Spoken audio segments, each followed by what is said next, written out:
Sunday, July 3rd, 2022. I'm Larissa, reading Passion's Torrent, an original work of fiction by Larissa Dahroug, by me. All rights reserved 2019. That's when this was written. This was written during the season of Lent in 2019. Chapter 4. Chapter 4. Torrent. The phone on the end table rang 3 times. It took Torrent a second to grab it, even though it was right next to his head. He was still finding it difficult to sit up because he got dizzy. Dr. Moran said it would probably be a few days before that went away totally. Be patient with yourself, he had instructed. Your brain is bruised and a little swollen. You should follow up with your GP in a week. Torrent said he would, but had no intention of going to see anyone about this anymore if he could help it. One night in the hospital was enough. He'd had a couple concussions in high school playing soccer and wasn't that concerned. He knew what to expect.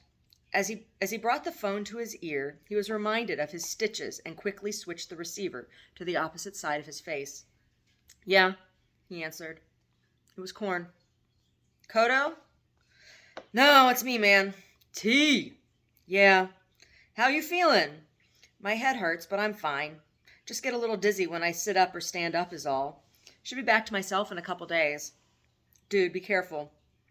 You don't know what's been shook loose up there. You had a couple screws rattling before anyway.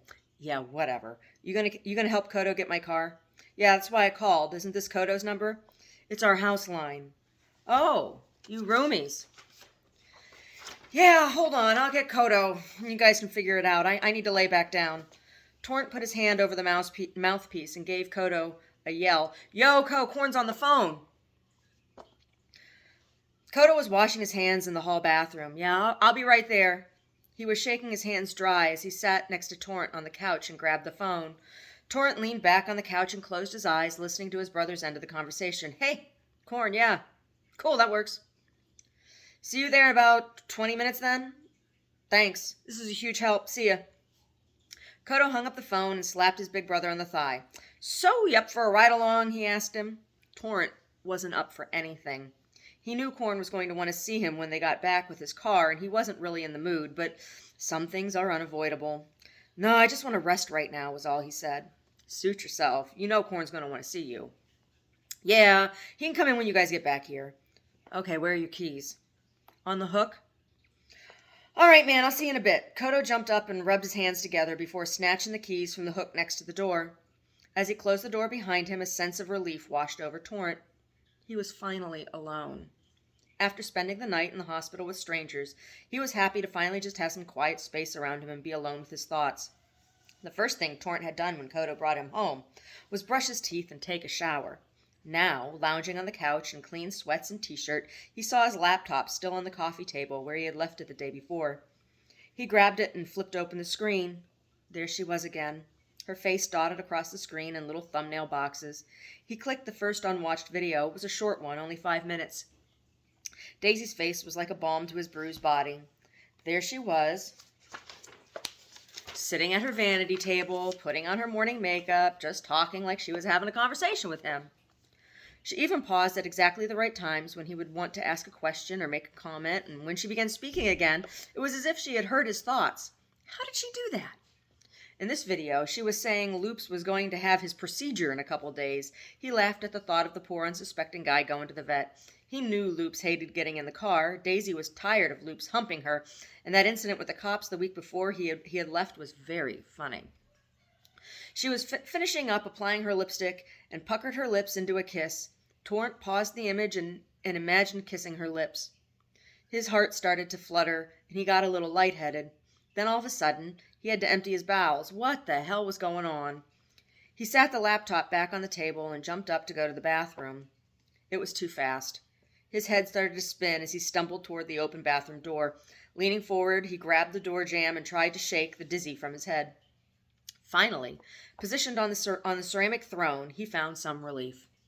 Jeez, what had he eaten? He couldn't remember if he had eaten anything since yesterday morning's protein shake. Washing his hands, he looked at himself in the mirror. He hardly recognized himself. The bruise around his eye was significant and ugly. The stitches at his earlobe were thick and black. They had shaved a little of his hair behind his ear, and there was still a bit of iodine stain visible. It wasn't that bad, but he really was a sight to see. He splashed some water on his face and pat it dry with a damp hand towel. He was hungry. In the kitchen, he found a half-dozen eggs and some cheese and an unopened loaf of rye bread. That would do. He grabbed his laptop and opened it on the counter next to the stove and clicked the second video. The pan on the stove was heating up. Torrent dropped a pat of butter in the center and it sizzled. He turned the volume up on Daisy's video. He popped 2 slices of bread in the toaster and cracked 3 eggs into the pan. With a fork, he broke the yolks and slightly scrambled the yolks with the whites. Wait, what was wrong with Daisy? She was crying. Why was Daisy crying? This video was a longer one, a little over 20 minutes. So far, she hadn't said anything. She was just crying. And where the heck was she? It looked like a cheap hotel. Had she finally done it? Had she finally left that wishy-washy husband? Torrent moved the eggs around in the pan. Satisfied they were cooked almost enough, he placed a slice of cheese over them, covered the pan with a lid, and turned off the heat. Daisy was finally speaking. She couldn't say where she was. It was a secret, but Torrent buttered his toast and put it on a plate and slid the now cheesy eggs next to it, then took the plate and laptop to the dining table where a place setting was still sitting out from an uneaten past meal. As he ate his toast and eggs, he listened in horror as Daisy recounted the events that had occurred. She had never spoken so candidly before about the sexual assault she had experienced 4 years earlier, and now Torrent felt that same emotion that rose up in him in the bar the day before. Now he knew what it was. It was rage. Loops was sitting behind Daisy on the hotel bed where she sat making the video. A cone was around his neck and he was sleeping. He was probably on painkillers, just like Torrent. That was why he was so tired. But now he was both tired and fully alert. He started a new fantasy in his mind, beating the shit out of Darren for being so neglectful of his Daisy, and then finding and killing whomever this sicko was that had hurt Daisy so badly. Just then, the front door burst open, and Kodo and Korn were there laughing. Korn slapped Torrent on the shoulder. "Dude, did you make enough for all of us?" Torrent winced a little. "Sorry, man." "Still sore?" Korn asked. "Man, this is the first thing I've had to eat since yesterday morning." "Well, don't let me stop you. Don't worry, I'm not going to stay long. I know you probably just want to chill. Just wanted to say hi and see how the shiner was looking." "Ugly." Torrent was a little surprised. So Korn had a sensitive side, too. He smiled gratefully. "Thanks, man. Yeah, I just need to rest, I think." Daisy's video was over, but her image was still on the screen. Korn saw it and laughed. "Double D, hair of the dog that bit you, I see. Rest. Yeah, I bet you that's what you need," he joked while making a masturbatory motion with his left hand. Torrent grimaced. Kodo's eyes got wide, and he simply said, "Ha! Dude, don't look so glum. It's just some good-natured ribbing I'm giving you. A man's got to do what a man's got to do." Torrent shoved the last bit of toast in his mouth and closed the laptop. "Whatever, man." Still chewing on the toast, Torrent pushed himself up from the table abruptly and brushed past Korn and his little brother, heading for his bedroom. Kodo was laughing. Torrent wasn't amused. He was worrying about Daisy. Kodo stopped laughing and called after Torrent. "I'm taking Korn back to his car. Here's your keys." He tossed them at Torrent's back. They fell on the ground with a jingle. Torrent didn't even turn around. He just left them on the floor and closed the door behind him with a swing of his arm. Korn was still laughing and called at him through the closed door. "You're welcome." Torrent had to watch the video again. The laundry was still spilling on the floor and was starting to smell. He'd have to take care of that soon. It was pure laziness because they had a stack unit in the laundry closet in the hallway. Torrent didn't even need to take any stairs. His bed was still unmade. He straightened the sheets a bit and propped all 4 of his pillows against the wall and situated himself in a sitting position with a laptop in his lap. He grabbed his earbuds from the nightstand and watched the video over again 4 more times. Then he remembered there was one more he hadn't watched yet. In the last video, Daisy was sitting on a bus stop bench on a city street holding a new box of her favorite perfume.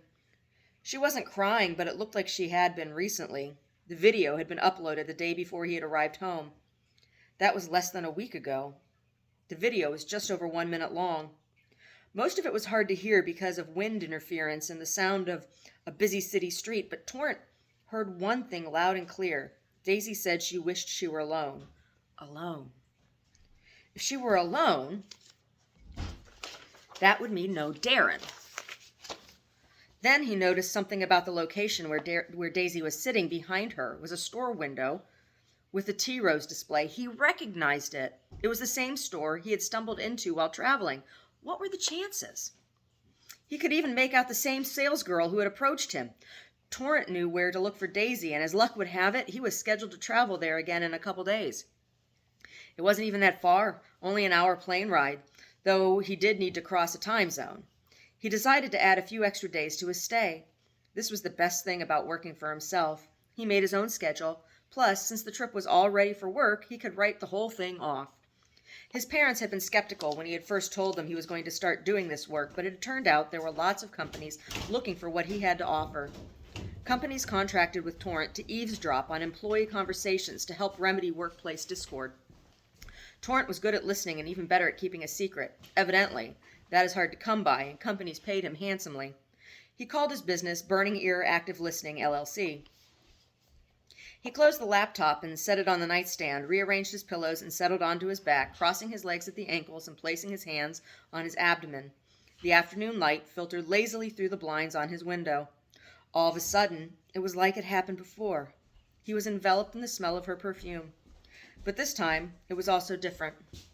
There was the scent of roses and the hazy sunlight across his legs, and he felt warm and like he was sinking, but there was no fear, even though he could not move his body.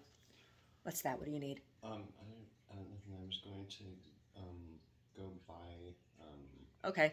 But I was also going to stop at the hardware store because I want to buy a hardware cloth because I want to put hardware cloth on the outside of the chicken coop instead of just the hog cage. Yeah. For a bunch of, I've wanted to do that for a while. Yeah. But I also think it will make it harder for the rats to get in and out of there so easily if I seal it. It's small. As long as the hole is smaller than a quarter, they can get in through a quarter size or larger. Yeah. And I'll also pick up liquor while I'm out. Okay. If I think of anything else, I'll text you. Okay. Let's start that paragraph over again.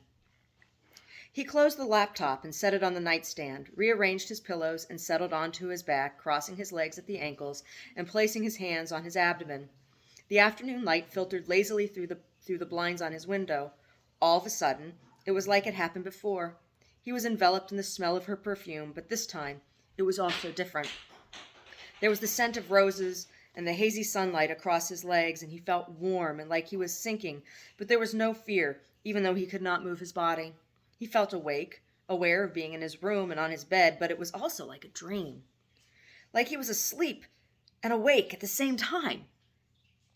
He didn't see her this time, but he could hear her voice. It was almost like she was in the next room having a conversation with someone.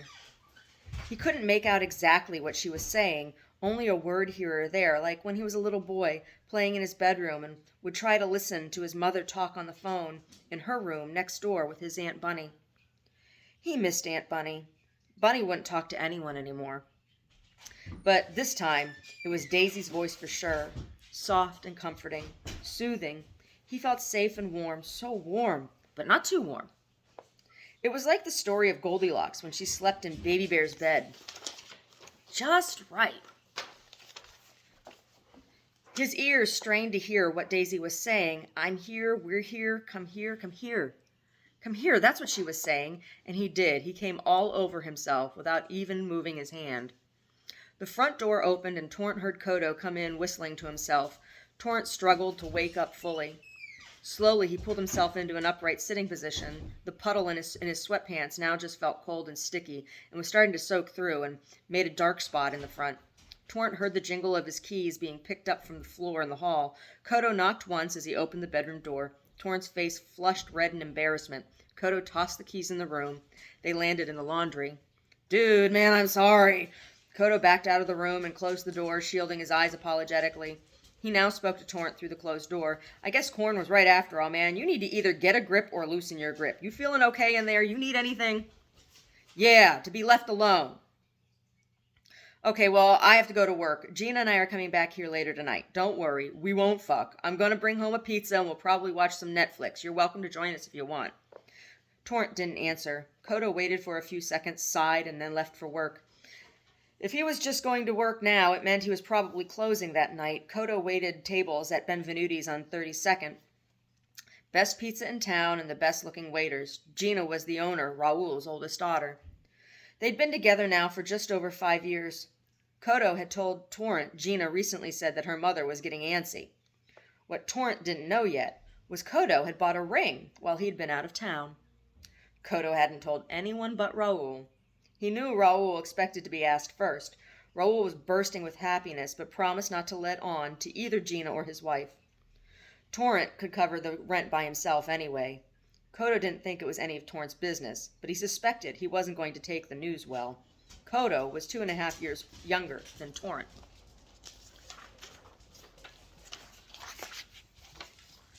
Torrent got up and changed his sweats, wiping up the mess with the soiled pants.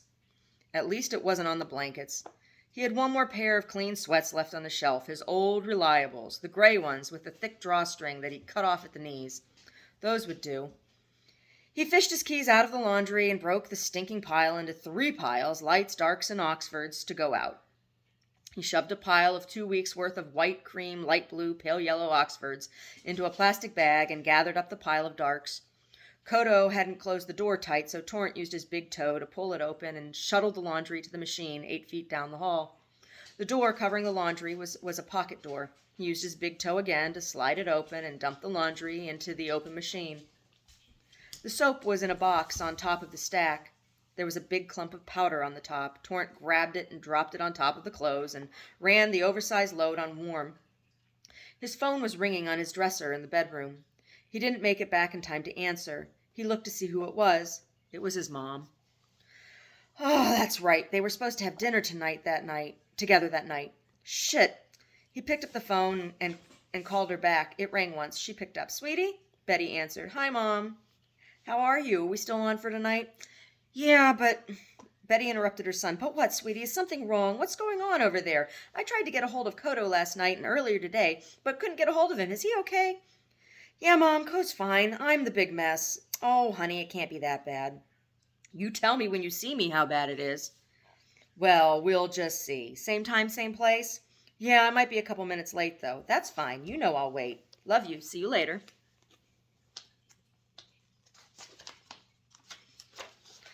Love you too, Mom. Bye. Torrent hung up the phone. This wasn't going to be fun, but his mom was probably the best person to talk to about this, and what he really needed was a hug. The harbor had been the spot Torrent and his mom had been meeting for dinner once a month since he had officially moved out of the house after graduation. She had chosen the spot. 4 years of business school had been more fun than he had expected, and she had been good about not smothering him. However, once he was moving into his own place and not coming home for the summer to work anymore, she demanded a monthly check-in. She did with Kodo as well. Torrent called the driving service he used for the guys who came in to meet him from out of town. This is Torrent Bolden's. I request a car for tonight. Mr. Bolden's, a woman with a smooth, even voice replied. Welcome home. How can we serve you? I need a car and a driver in 1.5 hours to pick up 1 passenger, transport to 1 location, wait for up to 3 hours, and transport back to pick up. Torrent responded. Of course, Mr. Bolden's. I assume we'd be charging this to your account? No, the passenger will pay cash. Yes, sir. Please provide the pickup address and the passenger's first name. It's for me, Belinda. Torrent had spoken with Belinda almost exclusively when dealing with his account. Oh, of course, sir. Not a problem. Would you like Frank to pick you up? If he's available, but I'm not asking for a favor. Please don't take him off another job just for me. Yes, sir. Understood. Thank you. So you can expect a car at 5 p.m. at the address on file? Yes, please. Thank you. Any time, sir. Is that all? Yes, Belinda. Thank you. Goodbye. And Torrent hung up the phone. He was careful with his business. He didn't tolerate anyone. Either you were a team player or you weren't, and if you weren't, Torrent had no time for you. He could have Belinda any time he wanted. He knew that. She licked her lip every time he saw her. She was attractive, but he would never take advantage. His father had taught him well. You don't shit where you eat. The washing machine beeped in the hallway. Torrent swapped loads, colors in the dryer and whites and lights in the washer. He added soap and a cup of bleach. It was more than usual, but the stink from his cum was more than he could handle. He wanted to be sure it washed out. Looking at his closet, Torrent realized he needed to go shopping. For work, he had a basic uniform, dark wash Levi 511s, a thick brown leather belt with modest brushed brass buckle, white Hanes V-neck undershirt and boxers, assorted color medium starched Oxford shirts, tweed gray or brown wool blazer, and brown three-hole docks with assorted argyle socks. If it was cold, he added a solid color fine gauge cashmere sweater vest. If it was very hot, he wore a solid color Ralph Lauren polo. Other than that, he had his gym clothes, holey sweats and t-shirts and New Balance, only for home or the gym. At home, he wore flip-flops. Years of Catholic school had shown him the benefits of practicality, consistency, and sacrifice. When was the last time he had been to Mass? He couldn't remember. No, that was a lie. He certainly did remember. He just didn't think about it anymore, and his mom had finally stopped asking about it. Please, God, don't let her bring it up when she sees my face, he thought to himself, choosing a seafoam green polo and the last clean pair of jeans. It was warm enough out, he shouldn't need a jacket tonight, and the color of the shirt would complement the emerging green, purple, black tones on his cheek, nose, forehead, and temple. His mom could at least appreciate that. Frank arrived exactly on time. Torrent placed a pair of black, dark-tinted Ray-Bans over the bridge of his nose before answering the door. They at least obscured some of the atrocity on his face. Frank brought his fist to his mouth to stifle a laugh when Torrent opened the door. Torrent, pardon me. I know, it's okay. You can laugh, but don't ask me about it. Thank you, I will laugh. And he did, a high-pitched squeaking noise that surprised Torrent. It sounded like a late-model Chevy pickup trying to turn over. Somehow, Torrent felt relieved. Torrent fastened his seatbelt, and Frank asked him for the address. The Harbor on... Oh, I know the place! Yeah, it's popular. Yeah, for old ladies and their mama boys' sons. Are you serious? Dead. Now, what in the world is wrong with me having dinner with my mother? Nothing. But is your daddy alive? Yes. Are they still married? Yes. Is he going to be there? No. Well, there you go. As I was saying. Torrent furrowed his brow and said, Look, I'm paying cash tonight, so just do what I'm asking, please. I need you to park nearby, and I will text you 10 to 20 minutes before I think I'm coming back out. I don't really even want to be out, but this is my mom. Certainly. And I don't want to talk on the way there or the way back. Understood. Frank turned and continued laughing. Torrent stared out the tinted window back at the condo. Kodo wasn't home yet. He probably should have left a note. Frank pulled up to the curb. It looked busy tonight. Usually it was quiet. This was going to be twice as bad as he had anticipated. Torrent waited for Frank to open the car door for him. He stepped onto the pavement and nodded at Frank, who nodded back, giggled, and got back in the car. There was a place a couple blocks away he knew cabbies sat and waited for calls or ate brown bag lunches and swapped stories. He could go sit there and listen to the game. The Dodgers were playing. He was hoping they would lose. He had 5,000 riding on it. Torrent approached to the door of the restaurant. As he reached for the door, it swung open, and a woman about his mother's age and her son about Torrent's age came out bickering. Not even looking where they were going, the son bumped into Torrent. The two guys looked at each other for a moment, and then the son and the mother went back to bickering and walked down the sidewalk. Evidently, there were still people who judged folks for living together before marriage, and the mother wasn't having it. Her son told her she could kiss her invitation to the eventual wedding goodbye. Torrent opened the door and saw his mom immediately. She was seated at their regular table, looking at a menu, and nodded him. He took a deep breath and walked up to the table. Mom? Betty looked up from the menu and dropped it on the table, making the place setting clang. She clasped her hands to her mouth and gasped, standing up from the table in one graceful motion. Oh, Tori, what on God's green earth has happened to you? She was now removing the sunglasses from his face and gently touching his hair, his ear, and his cheek. Tears welled up in her eyes. Torrent knew it must look bad.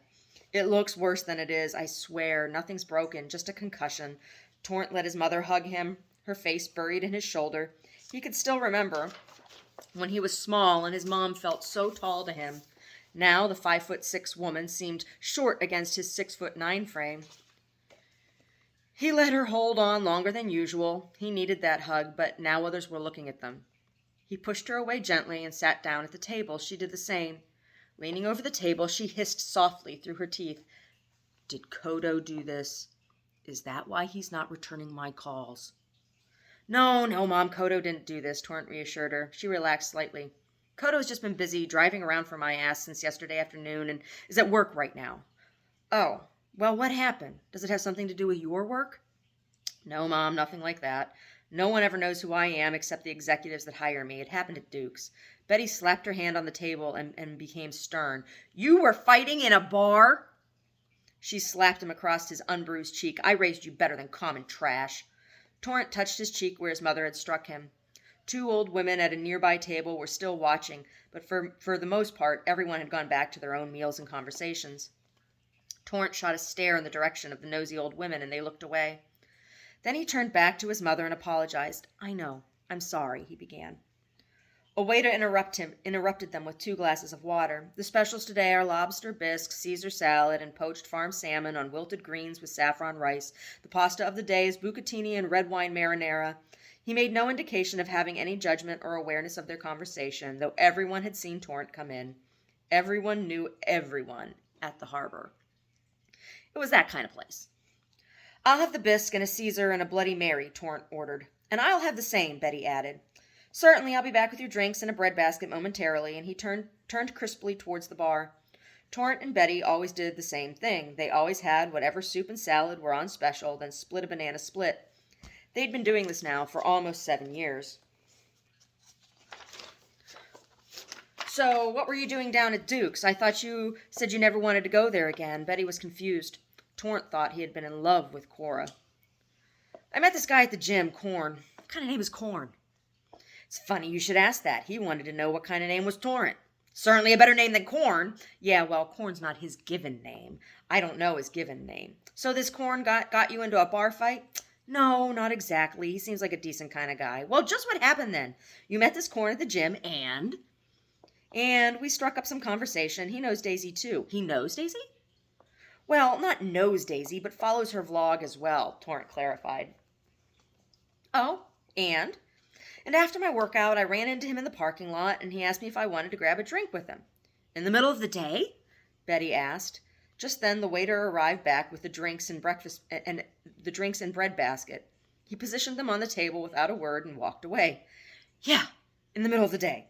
Torrent continued to tell his mom about Corn and his clown car and fat black mermaid wife. Betty listened intently. The waiter brought the soup. So when he asked me if I wanted to go have a drink, I said yes. Mom, I don't know what's happening to me. There's other stuff too. I think I'm in love. For real. It's either that or I'm losing my mind. Oh, sweetie, yeah. Love can look and feel a lot like crazy, but you still haven't told me what happened to your handsome face. Between the soup and the end of the salad and the second round of Bloody Marys, Torrent told his mom about Gil and Cora, the memory of Sager and Ira's lewd toast. Betty was disgusted. Men can be such pigs. Are you sure this Corn guy didn't set you up? No, he seemed genuinely concerned. He helped Kodo pick up my car this afternoon and everything. I think he's all right. I don't know, Tori, but I'm even more concerned over you and this Daisy. You say this woman is married? Yeah, but she wants to be alone. Well, alone doesn't include you. I know. She doesn't even know me. Neither Kodo or I have ever commented or even liked any of her videos. We just watch them. Kodo's watching this woman too? Betty was shocked and now a little irritated. Let's not have a repeat of what happened with Sager. You're not pulling phones out of walls again, are you? No, Mom, it's not like that. Kodo doesn't give a shit about Daisy. He just thinks she's funny. Torrent thought she was too. Daisy was funny and sweet and kind and smart and sexy. God, was she sexy? Dear God, she was so... Torrent was horrified to find he had a semi under the table thinking about her right now in front of his mother. Him! A grown man with a boner while talking to his mommy. He forced his thoughts back onto his mother's face and willed his penis to obey. Thankfully it did. I don't know what's going on, Mom. She's all I can think about. Everything around me reminds me of her, and now what? Betty was on the verge of panic. Maybe Stan was right after all. Now what? She demanded. Now I think I know where to find her. What? Where? How? Torrent explained the last 3 videos and cryptically told Betty about what had happened earlier that day. It was like I was awake in a dream. I could see the room, I could hear her voice, but I couldn't move my body, my legs, my feet, arms, hands. Everything was frozen, paralyzed. He emphasized the word hands to help his mother understand exactly what he was saying. And I felt so warm and comfortable, so safe. I never even moved. It just happened on its own. Betty couldn't hide the smile on her lips. It was like when the boys had been little and were first discovering themselves. The first time it happened to Torrent, he had been panic-stricken. He had woken up thinking he had peed the bed. He had run into their bedroom crying. When Betty figured out what it was, she and Stan had laughed. While Betty changed the sheets, Stan explained what had happened and gave Torrent some pointers on how to deal with this kind of thing in the future. First things first, Stan said Torrent could no longer go to bed wearing only a t-shirt. He had to make sure he had a pair of drawers on before getting in bed. When Betty had tucked him back in, he couldn't look at her. It had been sweet. "Oh, Tori, I'm sure it just has something to do with the concussion." Maybe. Torrent had thought as much himself, but he didn't believe that. He hated it when his mom called him Tori. The waiter came back with a smug look on his face. "Shall I bring the banana split in 2 spoons?" he inquired, out of only one side of his mouth. The other side was trying to grin. "Mom, do you have room?" "I do if you do," Betty replied. "Yes, please. And don't look so pleased with yourself." The waiter just laughed at Torrent and walked away. Betty addressed Torrent with a disciplining look in her eye. "Now, Torrent, there's no reason to be rude." "I know, Mom. I'm sorry. Now, can we just talk about something else for a while? What's going on with you and Dad? Has anyone heard from Aunt Bunny?" Betty exhaled heavily through her nose and crossed her hands on the table in front of her. "No. No one has heard from Bunny, but she's still alive." "How do you know?" "Because your cousin Angie saw her working at the Pack and Save. She said she walked right past her and didn't even acknowledge her with her eyes." Wow, that's harsh. "Perhaps, but I think I understand where she's coming from. I can't say I would be any different in her shoes. Your father was heartbroken when Angie told us." "Mom, what happened?" "You know what? I don't even really know. Besides, your father asked me not to discuss it with anyone anymore. Just let Bunny have her privacy and dignity. I think he felt responsible for the whole mess. From what I could see, he was. I miss Aunt Bunny." "Well, you'll just have to ask your father about it sometime, but if I were you, I'd wait until your face heals." The waiter arrived with banana split and 2 spoons. The one he set down in front of Torrent had some lipstick on it. He walked away before Torrent could say anything to him. "There's lipstick on this," Torrent complained to his mother. "Well, it's probably clean, just didn't come off in the machine. I told you not to be rude to him. Just use your napkin and wipe it off." Betty took a big scoop with banana and strawberry ice cream. Torrent grabbed one of the cherries from the top and popped it in his mouth. While chewing on the cherry stem, he rubbed the lipstick off of the spoon, then took a scoop of chocolate and banana. "What's Dad been up to? Is he really going to retire at the end of this year?" "That's what he says." "What about you? What about me? Are you going to throw a party or anything?" Torrent asked, just as his phone started to beep with a text notification. He took out his phone and saw it was Kodo. He was mad and wanted to know where the fuck Torrent was and how he got there. Kodo showed the message to his mother. "Oh, tell him he better call me." Torrent replied simply, "Sorry, dinner with Mom, call her later, called the car service, home soon." Kodo replied, "Oh, okay." Then Torrent texted Frank to let him know he was about ready and took a couple more bites of the now half-melted ice cream. "I'm sorry, Mom, but I need to get going. I'm exhausted and I just want to go home and go to bed." He took a $100 bill and slid it on the table. "This should cover it."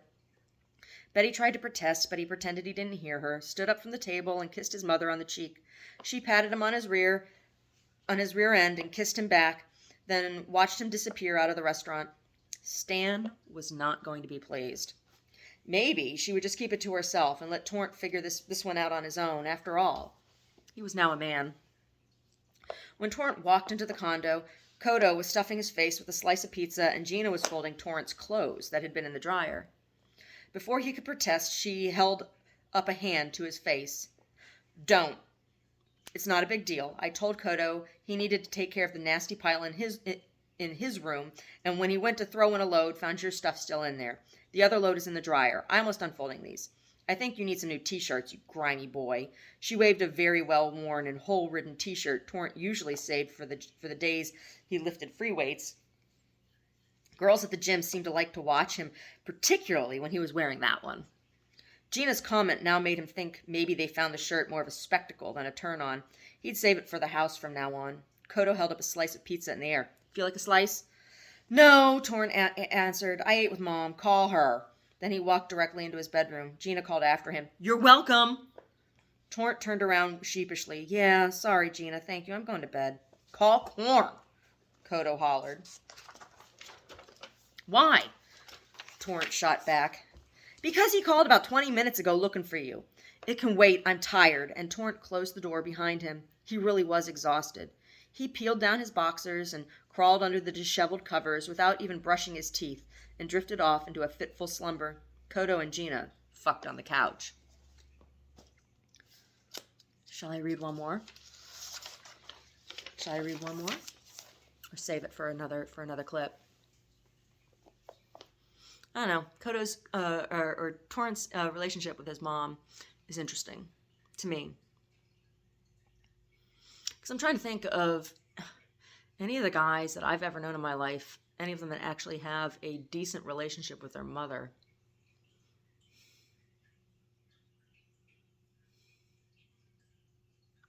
Think it back.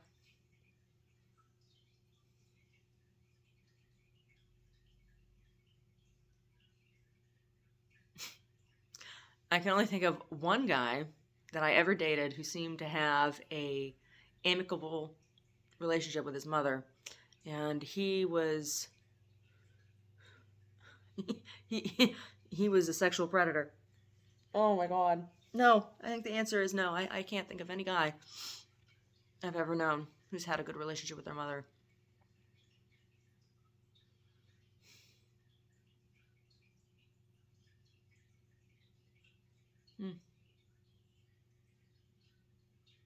No, I take it back. One guy, Bill Hill. I think he had a good relationship with his mother. He's the only one I've ever known. Only one. I dated him in high school. Had to skip school one day. We had to go down to Planned Parenthood together because I thought I was pregnant. Went down there to have a pregnancy test because couldn't go to any of the drugstores and buy a pregnancy test because there were too many people. Like, we both knew too many people's parents who worked places. So we both skipped school, and his parents worked. So instead of driving to school that day, or no, what did he pick me up? He picked me up. I think that might have been what it was. I went to school in the morning, and he picked me up in the school parking lot, and then we went down to Planned Parenthood and waited. He went in and sat with me, and we waited. And then I had the P test, and they told me I wasn't. They didn't know. I had the P test, and they told me they'd call me with the results. And we gave him Bill's house number. They said that they would call by the end of the day. We went back and sat in his kitchen until that phone rang. And they told me I wasn't pregnant. Thank God for Planned Parenthood. Thank God. Thank God. Thank God.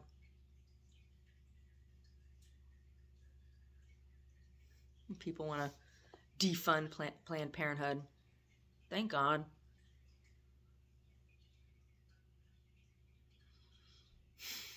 That would have been a huge mess if if we had gone into the Walgreens or whatever, and then there'd be all the gossip, right? Planned Parenthood office was down by the Rochester Park, and the parking lot was in the back. So, the parking lot was hidden, and then the entrance was hidden as well. So you go back and you could park, and when you would walk in, nobody except anybody who was coming into Planned Parenthood could see you. So it was extremely private. Nobody saw us. There were all these people in there, all these women in there. I didn't recognize anybody in there. It was so strange. Like, there I was in downtown Rochester, and I didn't recognize anybody in there at all.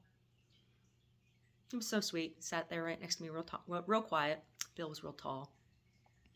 Bill was a competitive swimmer and bicycler.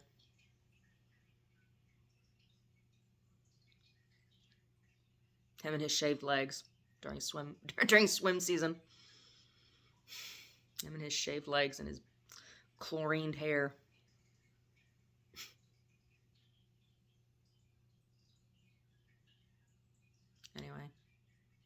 broke my heart when he broke up with me. His mom hated me.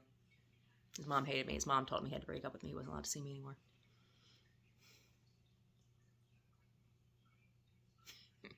She said that because he and I were talking about getting married, and he wanted to go to Michigan State, and I said I'd go to Michigan State for creative writing. I was applying to art schools, and the other thing I was considering was going to school for creative writing. I don't know. Maybe I would have been better off going to school for creative writing. Maybe I would have been. But I said, I'll go to Michigan State. I'll go to Michigan State too. His sister went to Michigan State. I don't know where he ended up going. Maybe, did he end up going to K College? He ended up going to Kalamazoo? Andy Rewald went to Kalamazoo. Right? Drew, did you go to K College? I can't remember. Doesn't matter. Doesn't matter. I didn't go to Michigan State.